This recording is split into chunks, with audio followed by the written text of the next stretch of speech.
We are really pleased to have Rootsman Rakesh, or Rakesh Rootsman Rak.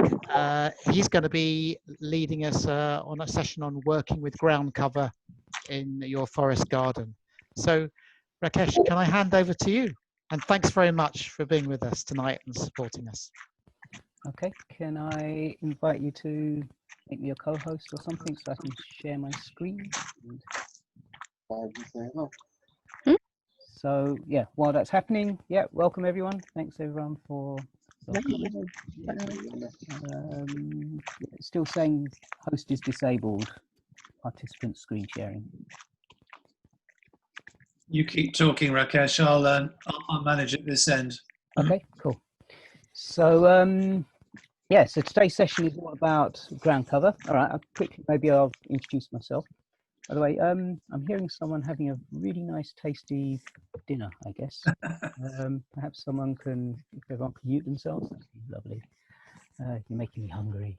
I know there's strawberries and stuff and raspberries in my forest garden. You're making me hungry. So my background is I've been, well, I've done many things in life. I'm a Gemini, so I can put my hand to anything that I want to put my hand to, anything I'm passionate about, anything I'm interested in, I do to the fullest extent. So I used to be a Unix systems administrator, a computer consultant. I've taught yoga and meditation. I'm a qualified homeopath. I used to do a lot of medical work, hands-on healing and various other things. My other big passion is music, reggae, and that's where the Rootsman Rak came from. That's my DJ name. Rakesh is my birth name. I then got into permaculture and setting up eco villages and helping friends and setting up our own eco villages and various things, which led me on to trying to understand about community and how communities and people work. And got massively into permaculture, which then helped me to also find forest gardening. So I'm just going to check if I can share screen now. Yay, wonderful. 1 second. There we go. Great, and hopefully, can you see my presentation? So, yeah, okay, thanks, Paul. So, yeah, so I've done many things in life. Oh, it's got a strange square around it, but anyway. Yeah, so, but forest gardening is really something I'm really passionate about, and it's probably something, along with permaculture, I probably teach as many courses on forest gardening as I do permaculture, because for me it's a really immaculate solution. And so the more forest gardens we have around the world, whether they're in private back gardens or ideally in public spaces so people can learn and be inspired and have access to food, and with all the biodiversity, etc., the better. So this is something I'm really passionate about, and that's why I really love this project, because it absolutely upholds the same values that I have. So what we're going to look at is we're going to look at ground cover, and I have a slightly different approach to forest gardens to other people. I'm a little bit more, probably because of my computer background, I'm a little bit more systematic with how I do things. So I look very much at functionality, and I have I've kind of taken the whole idea of guilds and really extended it far beyond what most people do when they're creating guilds. So for me, plants have different functions, and for an ecosystem to really thrive and really work well together, you need to have as many of these functions being fulfilled in your ecosystem, and different plants can meet those functions. So what I'd like to do is take us on a little exploration through some of these functions, and then I'll invite you to start thinking about some plants that could fulfill them. And then we'll start looking at, when you come back from the breakout groups of exploring different plant possibilities, is we'll then look at implementation strategies. And at this point, this is where, rather than me talking, I'm going to invite you, those of you who have experience, to share some of your experiences as to how you implement ground cover strategies, or if you've never done it, but you have some experience of implementing garden designs and things, how would you approach doing it? And obviously, if people don't have ideas, then obviously I'll kick in, but I'm sure there's plenty of really fantastic people in this room. So yeah, it'd be great to hear from you all. So I'll start the first. So there's about, I don't know, 15, 20 different functions that I have in my guilds. And just to give you a little bit of a background, typically the way I do it is very similar to how I think Thomas Ramirez, for those who are on his talk, described how he compartmentalizes and sections his gardens, which is exactly what I do. Great idea. And so I pretty much have a tree as the main focal tree. Then all the other trees and shrubs and things are kind of supporting that main central tree, if you like. So they form part of the guild. And for those who don't know what the term guild means, a guild is a group of entities. Could be plants, could be animals, could be all kinds of things. There could be a human guild. But in the case of a forest garden guild would be plants and insects and different things that come together that then support each other. So it's just a fancy word for all the different component parts of an ecosystem, a really well balanced, thriving ecosystem. So the first function of a ground cover is it provides shade. And when we talk about shade, what we're saying is, you know, and the reason for the necessity for shade is so that we can retain water in the soil and maintain the temperatures of the soil and basically protect the ground. It also acts as a, I mean, obviously there's no such thing as we know as weeds. There's just, you know, certain plants that maybe we don't want to be too abundant in certain places. But if you've covered your ground, then the chances of unwanted plants coming in is significantly reduced. So, so ground cover, yeah, shade. And the next function is to have, and actually maybe I can also very briefly talk about some of the plants I've selected here as well. Nepalese raspberry, for those who don't know, is a very low growing shrub that grows really well in deep shade. It sticks to the ground, so it's quite very low, and yeah, it produces somewhere between a raspberry and, for those who know what a Japanese wineberry is, it's something very similar to that. Really lovely fruit, and let's say it does well in shade, semi-shade. So living and dead mulch, I distinguish between the two. Living mulch for me is what I prefer. So what living mulch is growing plants that throughout the season they grow, and then either they completely lose all their leaves and therefore become mulch at the end of the year, but automatically, or maybe they lose some of their leaves.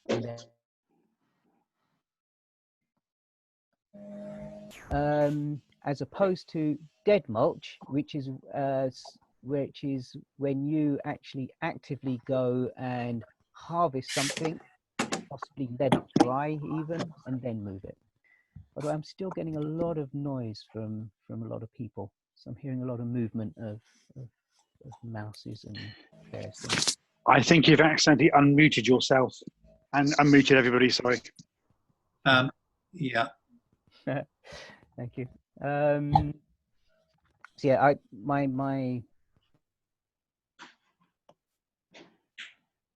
I'm really hearing it very significantly.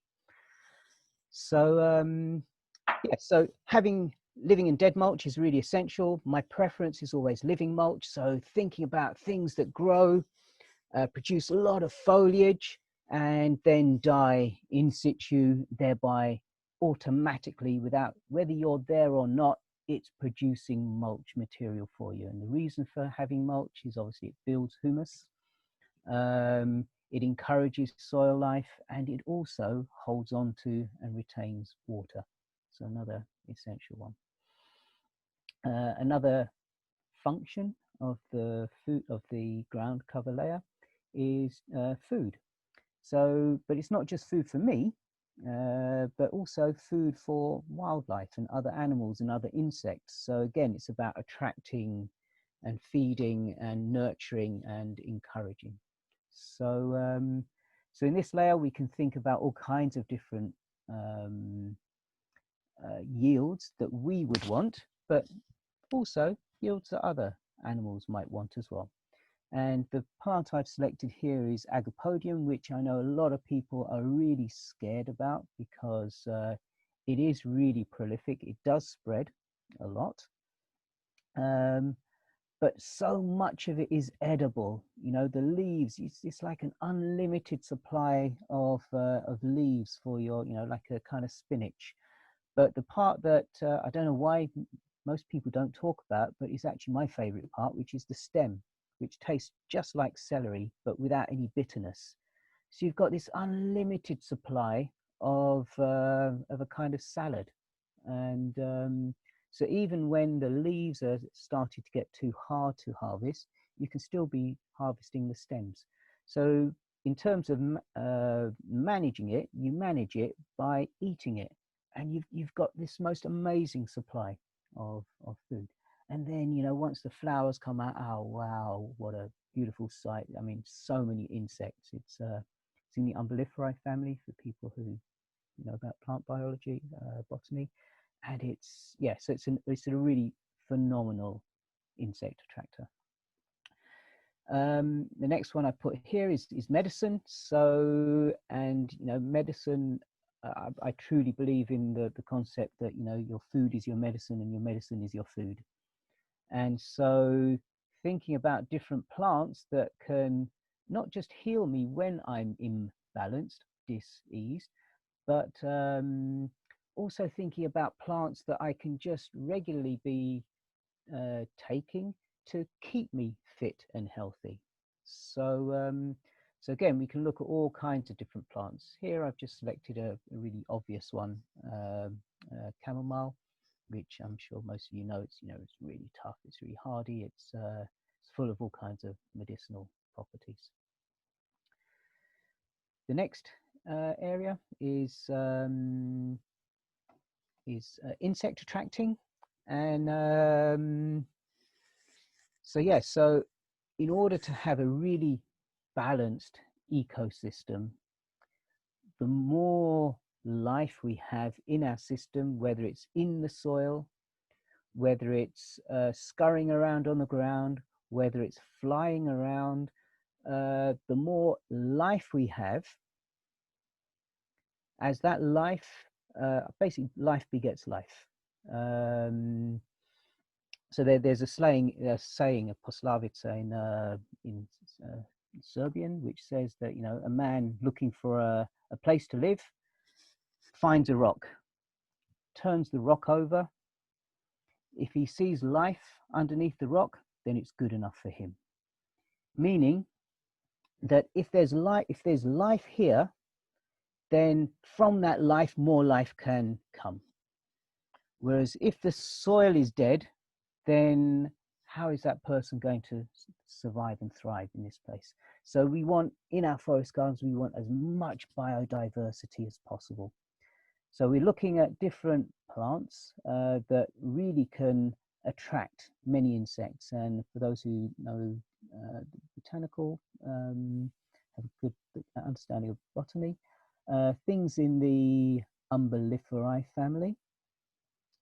So the fennels and yeah, all this, you know, the celeries, what we'll be looking at, the Agapodium, ground elder that we mentioned earlier, carrots if you allow them to go to flower, and all these things which have, you know, multiple flowers on them.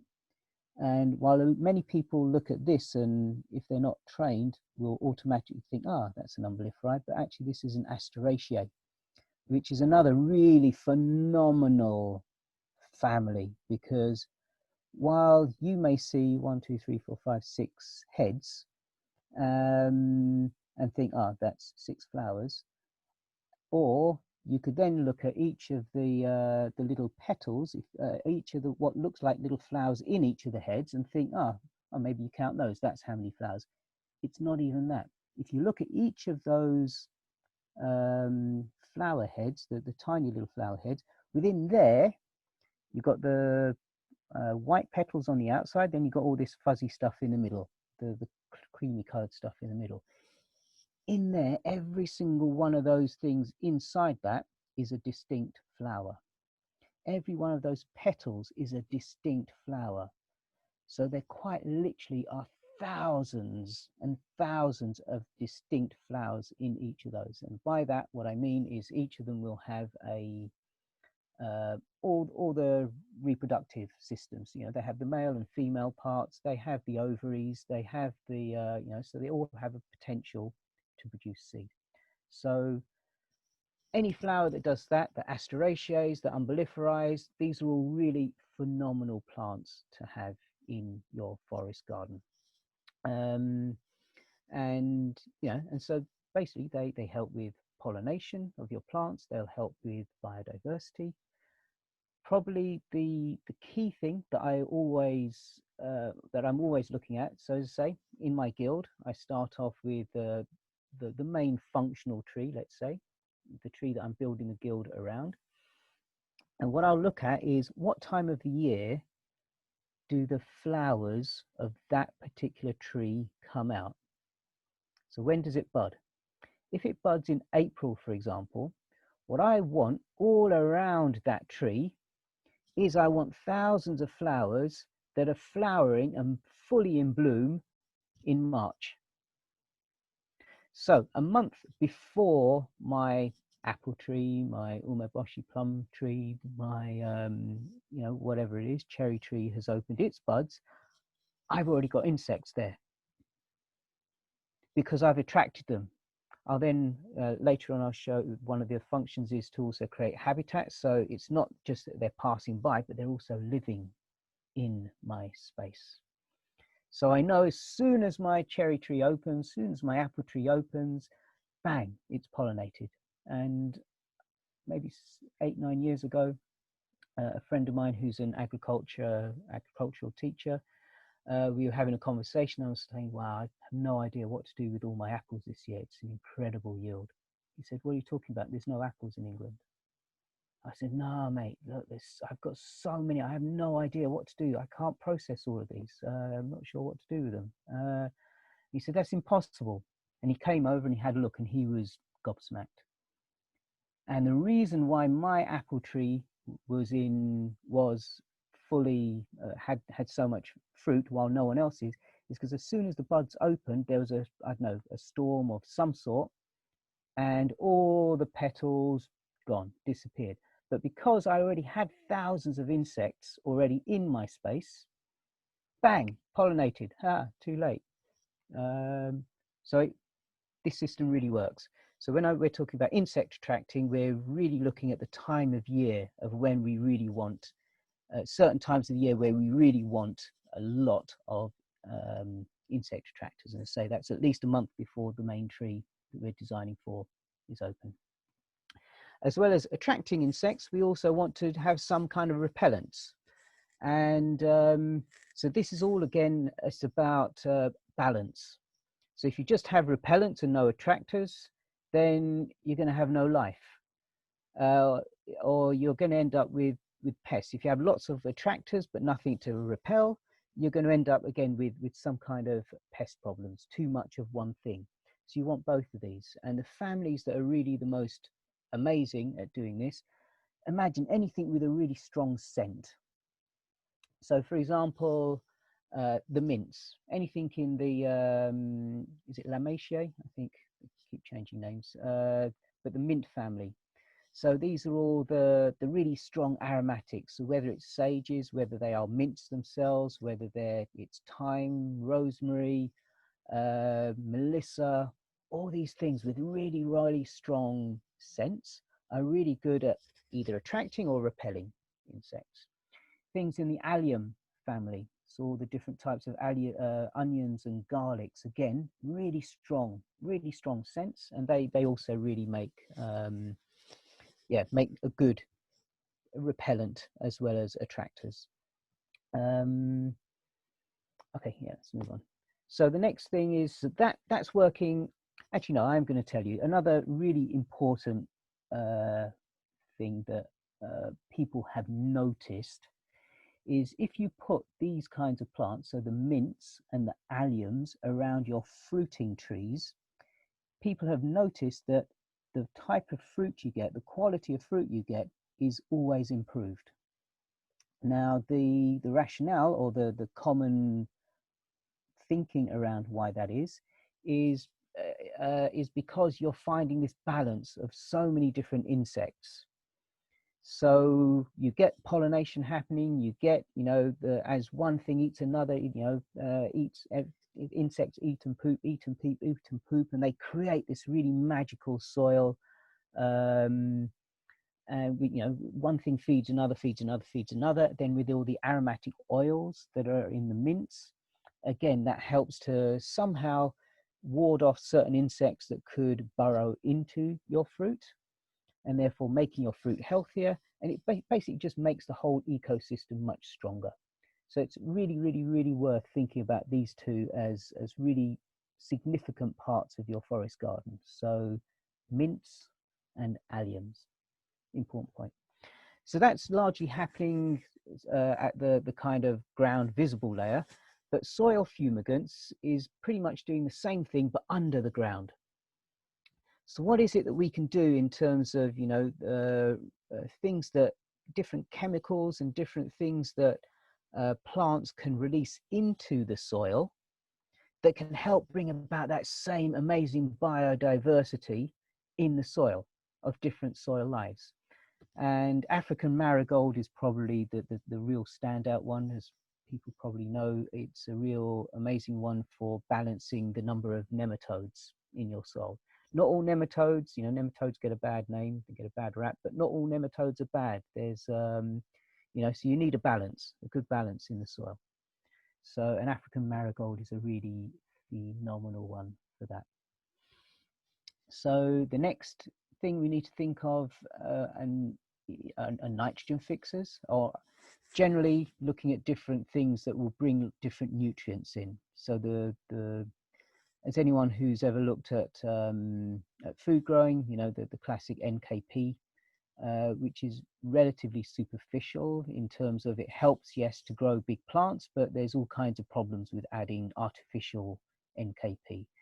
So, but if we can do it using plants, then plants will take, so rather than force feeding plants chemical versions of certain nutrients, if we which basically forces the plants to do something with it, it's like injecting something straight into your bloodstream. Whereas if we actually somehow accumulate different nutrients in plants so that when they die, they then release it back into the soil, then through the fungal network, which I'm sure people have already talked about in these series, the fungal network will then transfer it and deliver it to different plants that need it as and when they need it. So the plant will take what it needs when it needs. So it's infinitely better to actually get your nutrients and your micronutrients from plants in a natural ecosystem rather than force feeding it. So it's much healthier for your plants. You have much more stronger plants which will be able to resist pests and diseases. So nitrogen fixers, obviously, plants that through their a symbiotic relationship with bacteria will take nitrogen in one form that's in the air, break it down, and convert it into a form that can then be utilized by the plant itself, and any excess can then be shed into the soil, which other plants can then make use of. And it's necessary, for leafy growth of plants, but we can use it in different places as well. We can use it to make, if we want to put so much energy into making compost activators, liquid fertilizers, and all kinds of things. When you study forest gardening, what you'll see is there's two different types of nitrogen fixers. There's the different bacterias that work with Frankia and rhizobiums. Rhizobiums is a huge family, such as, you know, so things like alfalfa and trifoliums and things like that. They work with rhizobiums. Now, the problem with that is that very often if you don't have the right bacteria in your soil, the right type of rhizobium, you're not fixing nitrogen. Whereas the other family, the Frankia, the types of plants that work with Frankia, you're almost guaranteed to have it in your soil. So, but those are not typically ground cover plants. Typically, they're shrubs. So the way we work with the nitrogen fixers at the kind of ground level is more when you're kick-starting your project, because many of these things are sun hungry. So as your trees start to grow, these plants will start to die back, or they'll either move or they'll die back. But eventually they're the only places that will be really free for them are real primary spaces, which probably you want other things to be in those prime sunny locations. So probably you do not want these nitrogen fixers in there. Instead, you want them to be replaced by shrubs and things that work with Frankia. That's a different story. That's not about ground cover. So some of these might be short-lived, is what I'm trying to say. The other thing, and for those who don't know alfalfa, if you allow alfalfa to grow, alfalfa has one of the most amazing root systems. Anyone who's looked at, there's an amazing book that has been mentioned a few times in this series, Robert Courick's book on roots demystified. He talks about how one Russian scientist traced and dug 140 feet, which is what, about 30 to 40 meters, and he still was finding the root growing, or the only reason it stopped is because it hit bedrock. So can you imagine the nutrients that are locked down that far in the soil that this plant is bringing up? So alfalfa is the absolute king when it comes to nitrogen fixing and nutrient accumulation. It's a really amazing one, but it's sun loving, so you need to put it in a sunny space. The other nutrient is potassium.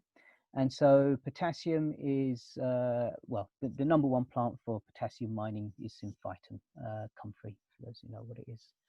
And it's necessary for plants for pushing forward the kind of flowering and fruiting stage of your plants. But that's just the main, that's NK, and we don't really worry so much about phosphorus, because in a forest garden you're going to have enough. Especially if you've got birds coming in and out and pooping in your garden, it's not something you need to worry about. But all the other micronutrients is also worth considering. So again, it's worth looking up different lists of different plants that do that accumulate nutrients, that do, and there's lots of lists out there somewhere. And so these are nutritionally really dense foods. See, what you'll find is many of these plants are really strong medicines because of how they mine nutrients, they bring it up, they put it into their body, which if you then digest them, it has a real healing effect. But in terms of what it does in the garden is when it dies and it leaves and it falls back to the soil and becomes mulch, it releases that back into the soil and therefore feeds your soil. And it's mining, and bringing these micronutrients to your system. Couple more minutes, Rakesh. Got it, thank you. I think there's only, not so many left. So grass suppression, we need to make sure that grass is probably one of the most nutritionally hungry plants in the plant kingdom. What's that film documentary, How to Grow a Planet? If you've never seen that, How to Grow a Planet, really fascinating documentary about plants. I can share a link maybe later. So, and it will explain why grass suppression is essential. The next thing is about habitat, as I was saying before, regarding making sure we've got enough insects in there. is just to have, and these aren't necessarily plants, it's just a pile of leaves, it could be twigs, it could be whatever. It could, very often I'll just dig a bowl of some sort, like an old sink or something, into the ground just to collect water and just to have a moist patch, just so I have a place that's always a little bit muddy for different insects that need them, especially solitary bees and things. So think about habitat. Transpiration is another function. All plants will transpire, but some collect and hold on to things much better, as we can see with this lady's mantle. You know, at the ground level, the more plants you have, the more ground cover, the more moisture it transpires. You're keeping it locked into the system, and this is why you don't need to be constantly watering your forest gardens. If you have trees, shrubs, ground cover, you almost never need to water your systems in this climate. The next thing to think about is succession planning, which is this process of how, as your system grows, how do the plants follow? So different plants, so burdock I've chosen here because burdock is a biannual. It'll send out a beautiful taproot. It'll bring up all the nutrients and then eventually it'll die. But what it's done in the meantime, it's created loads of seeds, so it'll move to sunnier places. But what it's done in the meantime is it's prepared the soil for the next generation of plants that's coming behind it and left that space. Quickly, the last few. So woody material is actually something that's more that you're more likely to get from your shrub layer. But if you can see how can I work it into the ground cover layer as well, then it's worth considering. So this is another aspect of the kind of guilds that I create, is making sure that I've got a regular supply of woody material, because that's what feeds the fungal, the mycorrhizal fungi. And I think that's it. So those are the different plants that those are the different functions that I look for in plants. But what you'll notice, obviously, is almost one plant doesn't just do one thing. And as in an ecosystem, each entity has multiple things that it does. So yeah, so what we're looking for, and maybe we can come back to this slide after we maybe have a little breakout session. So I know that was probably a little bit rushed. I felt like I was speaking a little bit quickly, but the idea of this breakout session is, having heard all of those different functions that a forest garden or that we can put into the ground layer, what I'd like you guys to explore yourselves in little breakout groups is the different, is what plants do you know that can, if any, so maybe there's some certain areas that you might not know anything about, and that's perfectly fine. It's so we're just trying to find out what you do know, and we can fill in some stuff afterwards. So yeah, so just to say which plants you know of that could fulfill the different functions of what, as I say, I put into a guild in terms of the ground layer level. So I'm going to hand over to Paul, who's going to do some mad geekery to try and get you to try and make this work. Let's see. Okay. It's an experiment. It's a tough job, but I have faith in you guys and Paul. Go for it. Rakesh, if you could stop sharing your screen just for one moment. Definitely. Okay. Fantastic. So what we in the message in the chat, I'm just about to put the task that that Rakesh is setting us, which is to draw on your small group's knowledge to list, to discuss, and to learn from each other which plants fulfill the different functions in the ground cover. So this is an experiment, as Rakesh said, in crowdsourcing all of our knowledge and working simultaneously on 5 separate Google Docs. Rakesh has basically spread the plants across 5 different docs so as we don't feel overwhelmed. But the outcome could be delicious. So in other words, you take away not just your own composition, but the group composition. So we all take away a sort of spreadsheet which is populated with all sorts of great ideas for our ground cover. Okay, so we're going to give that a go. And what I'll do is I will leave this online, and when I do my next forest gardening course, which is coming up in I think 3-4 weeks time, is we will continue to populate that spreadsheet. So if you come back in a month or two's time, you're going to have a really rich resource and a rich collection of different plants that you can use in each area. So I'll leave it online. I'll work out some way in which I can make sure that you can all see. In fact, already you can all access it and write to it. So you just need to save the link. What we're going to do is, right, so we can't do that. That isn't working. Fine.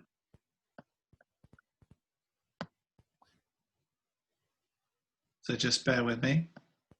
Okay, while he's doing that then, so the two plants that that I put on the screen, if people remember, one is ground elder and the other one is horseradish. So of the multifunctional elements, what do you know that of all the different functions, what do you know that ground elder can supply? So as soon as you're ready, Paul, just shout and we'll stop this section. All right, so we're almost ready. So what we have here is we have a bunch of spreadsheets, which I will tell you which one you're going to look at. So if you could have a look in the chat function now, you should be able to see, if I can move these screens around. You should be able to see A to E. There's 5 spreadsheets. Can everybody see that? Super, thank you. Right. Maybe so copy and paste it into whatever Notepad or Google Keep or something like that, just in case you lose it. Yeah, exactly. So if you can paste that into whatever Word document, so you've got at least the link, right? So what we're going to do now is I'm going to tell you group.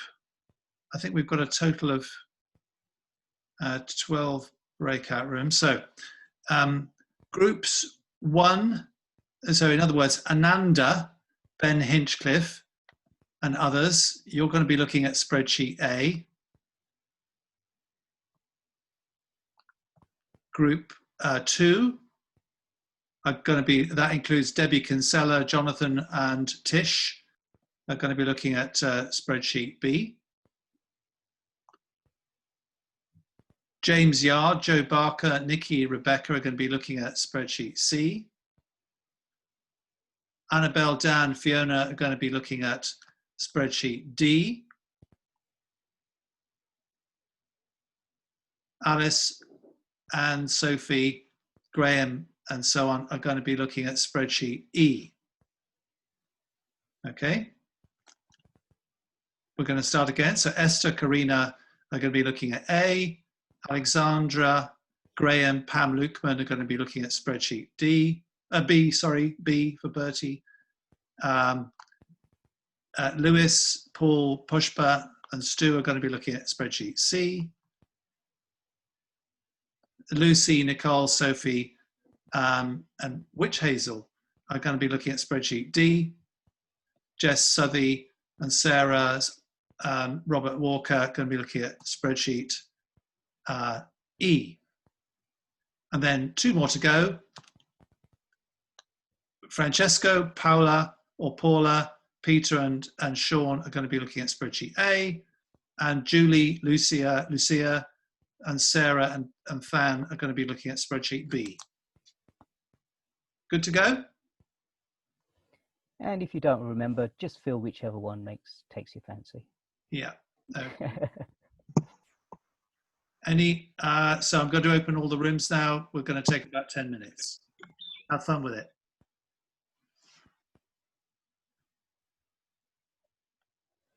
So do you want me to join a breakout room as well, or should I stay here? As you wish, Rakesh, yeah.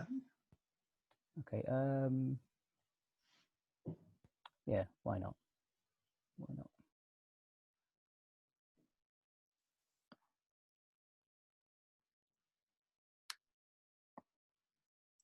Nigel, Hi. Did you want to go somewhere? Pardon? Did you want to go somewhere? Yeah, if I can, yeah. Oh, right. Okay. I'm not sure why you're... Let's have a look where you are.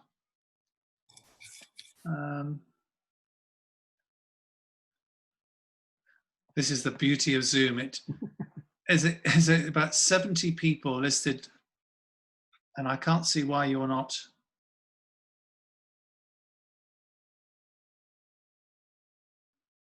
Well, maybe this is our breakout room. How about that? So which spreadsheet did we say? Which spreadsheet were you allocated to? I wasn't. I didn't. My name didn't come up. Oh, did it Neither not? in mine, I don't think. No, that's really weird. Okay. No. Okay, I'll tell you what. We'll go for A. How would that be? Yeah, Okay. cool. All right. So I will. If you click on, should we work on it simultaneously? Yeah, I'm sort Should I share my screen? If I share my screen, here we go. Can you see that? Yeah. Lovely. All right. So the task is to fill in as many plants as we know in each category. So we've got shade, transpiration, grass suppression, and succession. Right. Okay. Well, wild strawberry, I would have said. That didn't seem to have come up. Where would we put that one? Well, that would. I think that could be. Oh, that's definitely shade. Yeah. Oh, wild strawberry. Someone's put that in. Yeah. Wild strawberries and strawberries. Yeah. We've got to get a bit quicker off the mark here.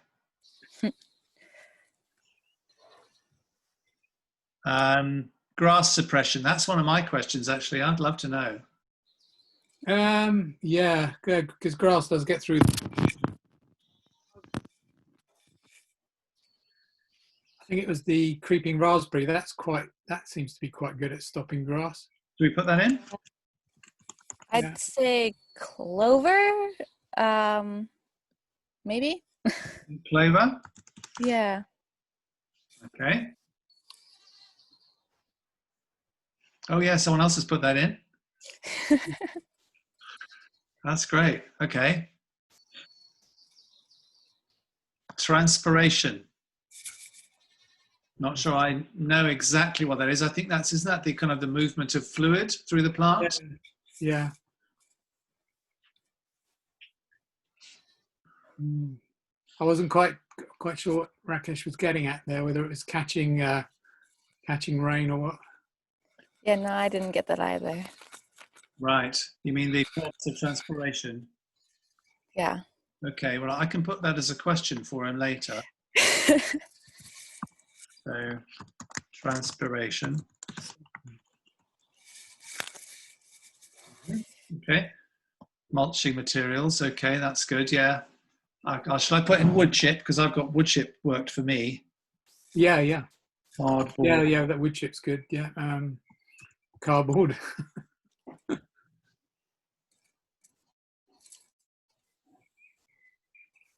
Mint also seems to work just because it kind of takes over everything. Mint. Yeah. Yeah. Yeah, apple mint in particular. Peppermint's a bit more sparse. That comes up.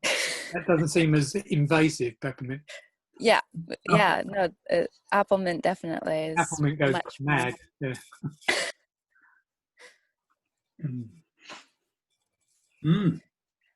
When they're talking about succession, that's ones that like they sink carbon and move on. So I suppose I'd put peas in there. Peas, yeah. Peas. It's mainly sun loving, isn't it? Things that prefer sun to shade and then get out competed as the canopy closes. It moves on. Yeah. So sun loving. There's probably more annuals, isn't it? So Annuals, yeah. Yeah, I've got French beans that are struggling at the moment, but they certainly are sun loving. Interesting. Someone's put skin underneath transpiration. Ew. That's quite funny.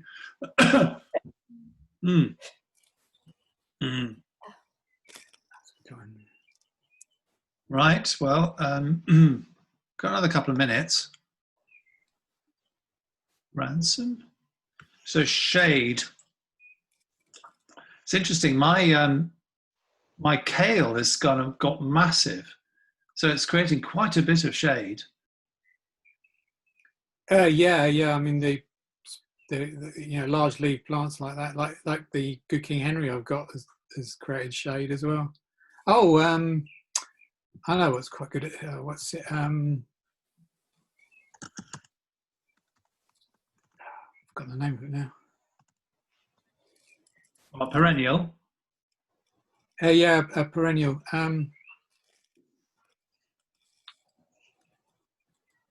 Cardoon. It's just got massive leaves. That creates a lot of shade. Very good. Okay, let me put that in. Oh, damn.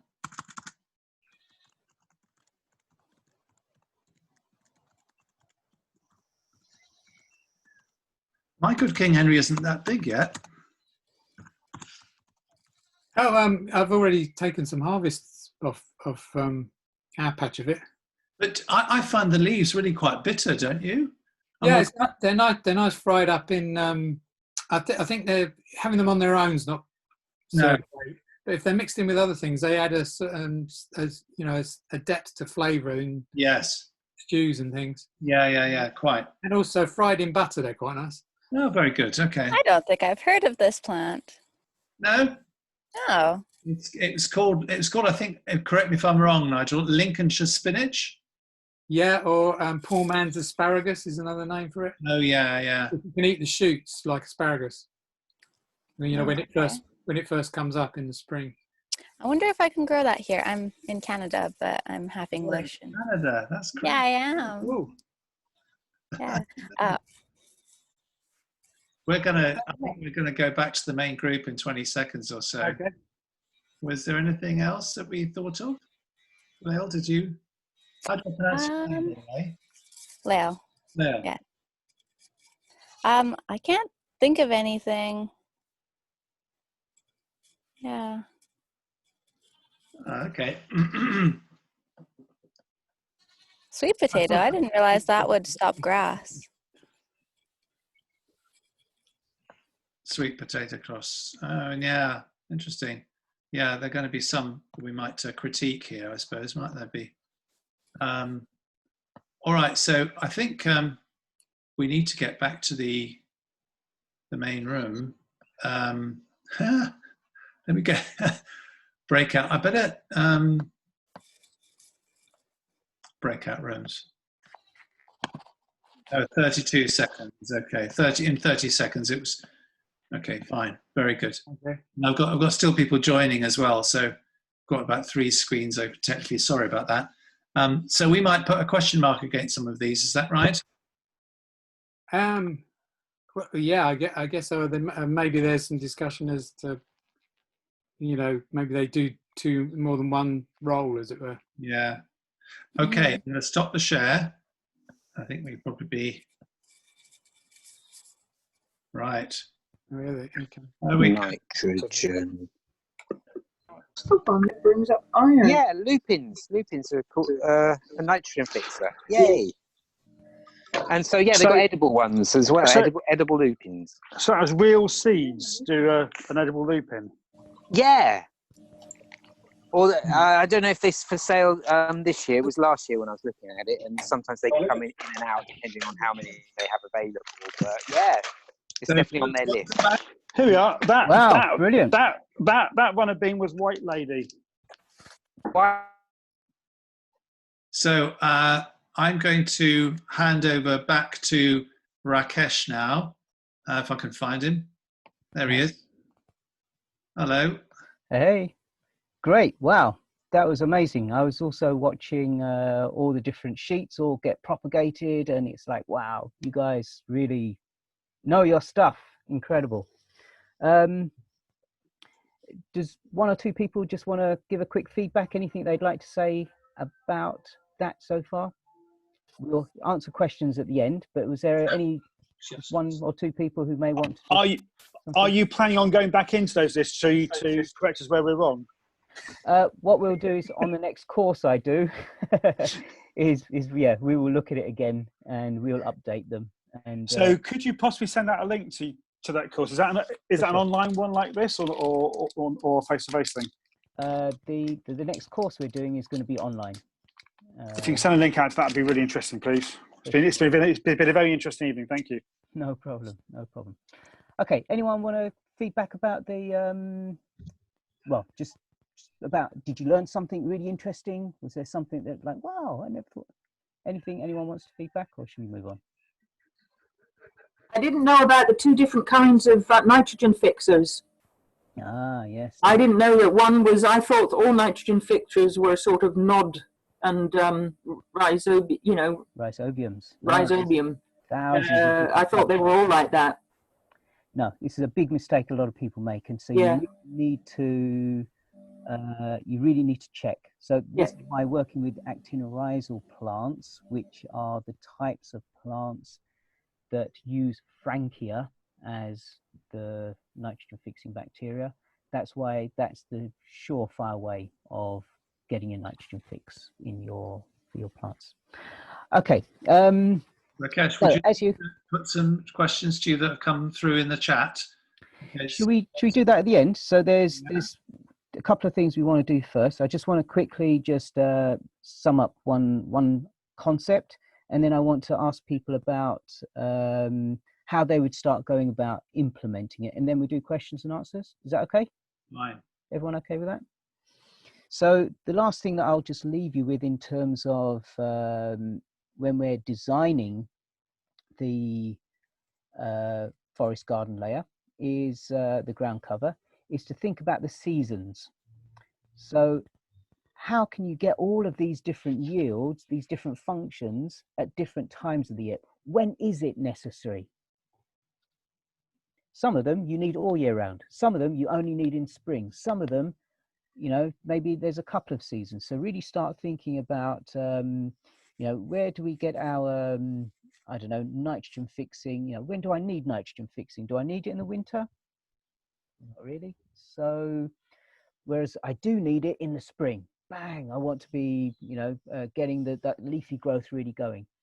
So to start thinking about what time of the year each one is essential, and therefore what plants can I put into my system that bring about that function at different times of year. So that's just another thing for you to remember. What I'd really love for you guys now to do, and I see there's some lovely people who I know already who know some stuff about forest gardening, to start answering this part, which is how would you go about starting to implement the ground layer, the ground cover? You've got a blank field. Maybe you've just planted your main tree. Maybe you've got a few shrubs, but the soil is bare. What do you do? Who'd like to answer into that? Or what are the or maybe there's a few different starting points. Maybe you're starting with a field that is full of weeds. Lovely. So how do you go about implementing a ground layer? In the colour of it. Yeah. Oh, sorry. Actually, I've just noticed we're a little bit behind on time, aren't we? Because of the... Yeah, so you're actually right. Maybe we don't really have so much time for this. Maybe we actually should be getting into questions and answers. Or you could just answer the answer. There's hundreds of solutions. That was the point. There's so many different ways, depending on how you're starting. But I guess the key for me is you look at where you're at and what's the minimum amount of effort you can put in to bring about this change. And so can you already work with the plants that are already there? Can you work with succession and see, well, if I plant this in this side, eventually it will weed those ones out which I don't want, and so on and so forth. So there's so many different solutions. It really depends on where you start. So Rakesh, let me questions and answers. Yeah, some of the questions that have come through the chat. Unfortunately, we are going to disappoint some people. But if you could answer those questions, or at least in the time that's left to us, the questions that you think are most important to making decisions about ground cover, I'll let you make that decision. But can I read those out to you now? Okay. Yep. Okay, so so how do you assess the type of nitrogen fixers to use? Where in the garden should we be placing ground cover plants if you're starting with a pretty clear garden? Transpiration, could you please explain? Any plants for mining potassium? What flowers to attract to apples? How do you stop mint going rampant? And finally, any opinion on natives versus alien species? Okay, well, Sorry, but do just make a choice because unfortunately we're running out of time. yeah, so, gosh, there's so many questions I've forgotten what half of them are now. So the only one I remember right now is the mints, and mints, you just plant other things nearby them that are equally strong. So, or you contain them in various ways. And as far as I'm concerned, you can't have too much mint in your system. Eat it to death if necessary. But yeah, just, you know, how much mint source can you have? Potassium miners, the absolute #1 potassium miner is comfrey, symphytum. Yeah, it's without question the king. Sorry, what were some of the earlier questions? Where in the garden should we be placing ground cover plants if you're Everywhere. starting with a pretty clear garden? Everywhere, everywhere, everywhere. You want the whole place. But if you want a strategy, if you, as part of the way that I design my forest gardens, as I say, I compartmentalize them. So maybe I'll take one area, which could be, let's say, 20 square meters or something, and then I'll just plant that one year. Next year, I'll work on another plot. If I have more time, maybe I'll do 3, 4.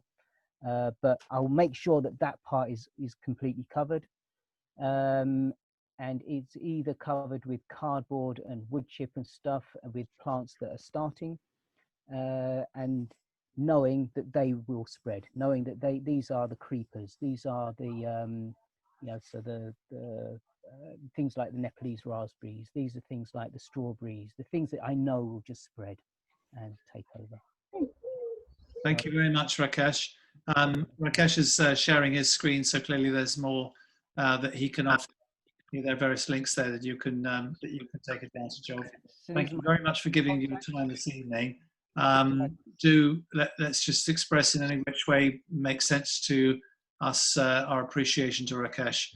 I'll hand over to Richard for any final. Okay, can I just really, really quickly say that if anyone is interested in a forest garden course, we're doing an online course. It's by conscious contribution, so people give whatever they can afford. And even if the recommended amount is too much for you, just get in touch with me, because it really is just recommended, whatever you can afford. And so it's weekends, 4 hours, Saturday, 4 hours on Sunday, starting from the 13th of June. These are all my contact details, so maybe just take a screenshot of this and contact me in whichever way is useful to you. And is it on Facebook only? I'm mainly on Facebook. My website, to be honest, I'm really rubbish at updating my website. So will it be on YouTube maybe? Yeah, the recording will be available in a few days, so everybody can see it to watch it back. Okay. Cool. So maybe I might. Course. The course is through Zoom. Ah, through Zoom. Oh, cool. Yes. Great. Just to round this session up, a big thanks to Rakesh. You're really forensic in the way you've done this, and it's been thoroughly fascinating, really engaging. Thank you so much. And I also want to thank everyone for attendance today. And please, I hope to see some of you next week, final session, where we're really trying to take stock about what we might do to promote forest gardening more widely in the UK, but also anywhere and everywhere. And please also join us as a member if you're not already a member. Go onto our website. You'll see how to join as a member. Or if you don't want to be a member, we'll also welcome a donation, because that helps support us run these events and further in the future. So thanks once again. I think we'll close now. Have a good evening. It's really been good. Thank you. Thank you. Wonderful. Take care, everyone. Lots of love. Good night. All the Thank best. you.